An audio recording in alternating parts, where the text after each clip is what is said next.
اللہ کی عظیم نعمتوں میں سے ایک عظیم نعمت وہ ماہ مبارک، وہ ماہ سیام، تمام مہینوں کا سردار، وہ ماہ مبارک جس ماہ مبارک کا ہر مومن مسلمان کو بے صبری سے انتظار رہتا ہے، وہ ماہ مبارک کہ جس میں گناہ گاروں کو بخش دیا جاتا ہے، جہنمیوں کو جہنم سے آزادی دی جاتی ہے، وہ ماہ مبارک ماہ رمضان المبارک شریف کا اپنی پوری برکتوں عظمتوں کے ساتھ طلوع ہونے والا ہے۔ اللہ رب العزت قرآن مجید فرقان حمید میں ارشاد فرماتا ہے شہر رمضان الذی انزل فیہ القرآن، اللہ فرماتا ہے رمضان کا مہینہ وہ مبارک مہینہ ہے کہ جس مبارک مہینے میں ہم نے قرآن کو نازل فرمایا۔ قرآن جیسی عظیم نعمت جس ماہ مبارک میں اللہ نے ہمیں عطا فرمائی، ماہ مبارک رمضان المبارک کا مہینہ ہے۔ حضرت ابو ہریرہ رضی اللہ تعالیٰ عنہ ارشاد فرماتے ہیں نبی اکرم صلی اللہ تعالیٰ علیہ وسلم نے ارشاد فرمایا تمہارے پاس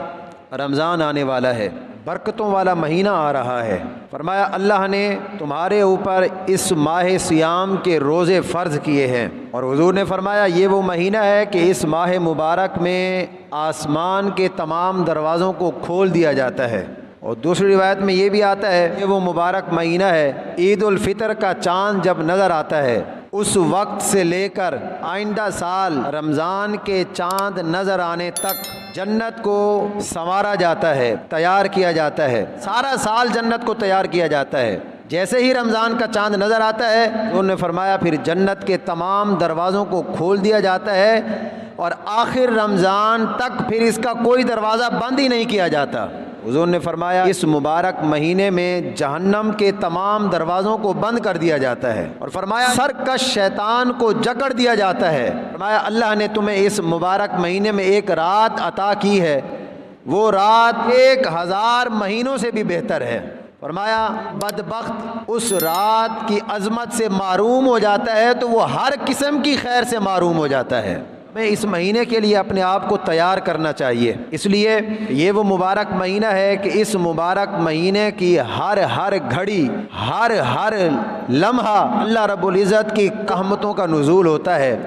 ہمیں چاہیے کہ ہم اس مبارک مہینے کی ہر گھڑی میں اپنے رب کا شکر ادا کریں،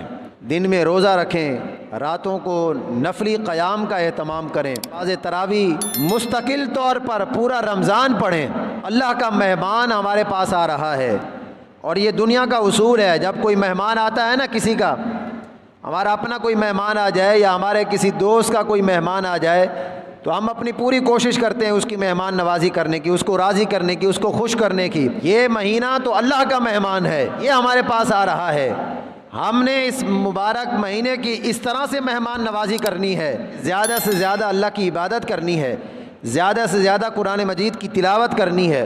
زیادہ سے زیادہ اپنے آپ کو نیکیوں میں مشغول رکھنا ہے، اس ماہ مبارک کا ادب و احترام کرنا ہے، اس مہینے کو اس طرح راضی کر سکیں کہ کل قیامت کے دن یہ مبارک مہینہ ہمارے حق میں شفاعت کرے۔ یہ وہ مبارک مہینہ ہے کہ اس مبارک مہینے میں اللہ رب العزت نے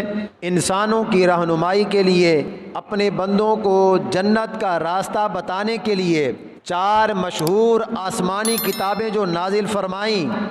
تو اللہ رب العزت نے ان آسمانی کتابوں کو نازل کرنے کے لیے جس مبارک مہینے کا انتخاب فرمایا وہ رمضان المبارک کا مہینہ ہے۔ زبور، انجیل، قرآن، چاروں آسمانی کتابیں اللہ رب العزت نے رمضان المبارک میں نازل فرمائیں۔ فرمایا تورات کو اللہ رب العزت نے 6 تاریخ کو نازل فرمایا، انجیل کو اللہ رب العزت نے رمضان کی 13 تاریخ کو نازل فرمایا، زبور کو اللہ رب العزت نے رمضان کی 18 تاریخ کو نازل فرمایا، اور قرآن کا آغاز جب ہوا تو وہ آپ حضرات جانتے ہیں 27ویں کی وہ عظیم رات 27ویں شب اللہ رب العزت نے اس ماہ مبارک کی 27ویں شب کو قرآن مجید کو نازل فرمایا۔ اتنا بدبخت ہے وہ انسان، حضور جس کو بدبخت فرمائیں اس کی جو دنیا بھی برباد آخرت بھی برباد۔ وہ بدبخت ہے کون؟ حضرت ابو ہریرہ فرماتے ہیں حضور نے فرمایا جس کے سامنے میرا نام لیا جائے اور وہ مجھ پر درود پاک نہ پڑھے، فرمایا اس کی ناک خاک آلود ہو، یعنی وہ دنیا و آخرت میں ذلیل و رسوا ہو۔ اور فرمایا وہ انسان جس کو اللہ نے ماں باپ دونوں کی نعمت سے نوازا، جو اپنے ماں باپ دونوں کو پائے بڑھاپے کی حالت میں یا دونوں میں سے کسی ایک کو پائے، جو اپنے ماں باپ کی خدمت کر کے جنت حاصل نہ کر سکا، فرمایا اس کی ناک خاک آلود ہو،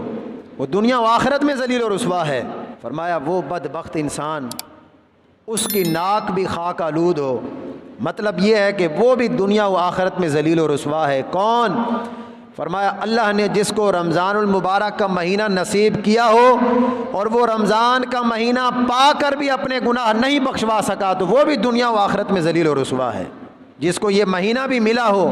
اور مہینہ پا کر بھی وہ اپنے گناہ نہیں بخشوا سکا، اپنے لیے جہنم سے آزادی کا پروانہ اس نے حاصل نہیں کیا، تو وہ انسان یقینی طور پر بدبخت ہے۔ میرے کریم آقا علیہ الصلوۃ والسلام نے ارشاد فرمایا جب رمضان المبارک کا چاند نظر آتا ہے، اس کی پہلی رات ہوتی ہے، حضور نے فرمایا اللہ رب العزت اپنی شایان شان کے مطابق اعلان فرماتا ہے، اللہ فرماتا ہے جو مجھ سے محبت کرتا ہے تو میں بھی اپنی شان کے مطابق اس سے محبت کرتا ہوں۔ یہ اعلان اللہ رمضان کی پہلی رات کو فرماتا ہے جو بندہ مجھ سے محبت کرتا ہے تو میں بھی اس سے محبت کرتا ہوں، اور فرمایا جو مجھے راضی کرنے کی طلب میں رہتا ہے، جو بندہ مجھ سے اپنے گناہ بخشوانا چاہتا ہے، جو مجھ سے مغفرت کا طالب ہے، بخشش کا طالب ہے، حضور نے فرمایا اللہ فرماتا ہے کہ یہ مہینہ میں نے تمہیں عطا کیا ہے،